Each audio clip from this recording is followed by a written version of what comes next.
nasty home minister, the naughty home minister who cannot protect the country, and he's taking away all my party documents. வணக்கம் மக்கள், இவங்க ஏன் இப்படி பேசுகிறாங்க, மேற்கு வங்கத்தில் என்னதான் நடக்குங்கிற மாதிரி பார்ப்போம். Welcome to the vitiligo man, where vitiligo explain simply.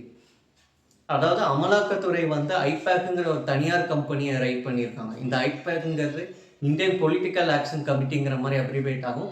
இது பிரசாந்த் கிஷோர் அவர்களால் உருவாக்கப்பட்ட தனியார் கம்பெனி. இந்த கம்பெனியோட வேலையே அரசியல் கட்சிக்கு உதவி செய்கிறது தான். அதாவது எலெக்ஷனை ஒட்டி எலெக்ஷன் ஸ்ட்ராட்டஜி போட்டு தரது, கிரவுண்ட் லெவலில் ஒர்க் பண்ணி டேட்டாஸை கலெக்ட் பண்ணுறது, பிளான் பண்ணுறது எல்லாமே இவங்க வேலை தான். மேற்கு வங்கத்துக்கும் எலெக்ஷன் வரப்போகுது. அதாவது தமிழ்நாடு எலெக்ஷன் கொட்டியே வருது, அவங்களுக்கும் பக்கத்தில் தான். அதனால் இந்த கம்பெனி செல்வி மமதா பானர்ஜிக்காக வேலை செஞ்சிட்ருக்காங்க. அதனால தான் அந்த தனியார் கம்பெனியில் அந்த கட்சியோட ஸ்ட்ராட்டஜி, பிளான், டேட்டா எல்லாமே வச்சுருக்காங்க. அதனால் செல்வி மம்தா பானர்ஜி வந்து அமலாக்கத்துறை இந்த டாக்குமெண்ட்ஸில் எடுத்துகிட்டு போயிட்டாங்க. அதாவது என்னென்ன செஞ்சால் ஜெயிக்கலாங்கிற மாதிரி இருக்கிற கான்ஃபிடென்ஷியல் டாக்குமெண்ட்லாம் பாஜக ஒன்றிய அரசு எடுத்துகிட்டு போயிட்டாங்கங்கிற மாதிரி சொல்கிறாங்க. அதனால தான் இவங்க கோவத்தில் வெகுண்டது இந்த மாதிரி பேசுகிறாங்க. அதெல்லாம் சரி, இடி இங்கே வந்து ஏன் ரைடு நடத்தணும் புரியலையே. எல்லோரும் கேஜிஎஃப்ல கோல்டு கோல்டு கோல்டு ஸ்மக்லிங் சொல்கிற மாதிரி கோல்டு ஸ்மக்லிங்னா என்ன அப்படிங்கிறது பார்ப்போம். 2020 சிபிஐ மஜ்ஜிங்கிற ஒரு ஆள் மேலே கேஸ் ஃபைல் பண்ணுறாங்க.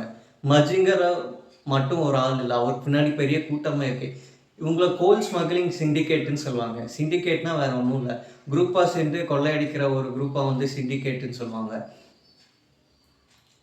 என்னென்னா அரசாங்கத்துக்கு கீழே ஒரு கம்பெனி உண்டு, ஈஸ்டர்ன் கோல்ஃபீல்டு கம்பெனி சொல்லுவாங்க. அரசாங்கம் இவங்களுக்கு வந்து லீஸாக ஒரு லேண்டை கொடுத்தா அந்த லேண்ட்லேருந்து நீங்கள் கோல் எடுத்துக்கலாங்கிற மாதிரி ஒரு அக்ரிமெண்ட் இருக்குது.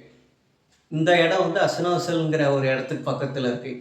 இந்த இடத்துல வந்து இந்த சிண்டிகேட் குரூப் வந்து இல்லீகலாக நிலக்கரியை சுரண்டி எடுத்து கேஜிஎஃப் படத்தில் வர மாதிரி எடுத்து இண்டஸ்ட்ரி, ஸ்மால் இண்டஸ்ட்ரிக்கு ஃபுல்லாக சப்ளை பண்ணி ஹவாலா மூலியமாக பணத்தை வளர்ச்சி இவங்க இருக்காங்க.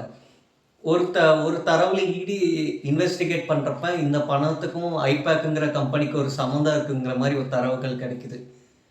அதை இன்வெஸ்டிகேட் பண்ண தான் இப்போ போயிருக்காங்க. மக்களே, நீங்கள் என்ன நினைக்கிறீங்க? இந்த ஹவாலா பணத்துக்கும் ஐபேக்குங்க ஒரு சம்மந்தம் இருக்கா?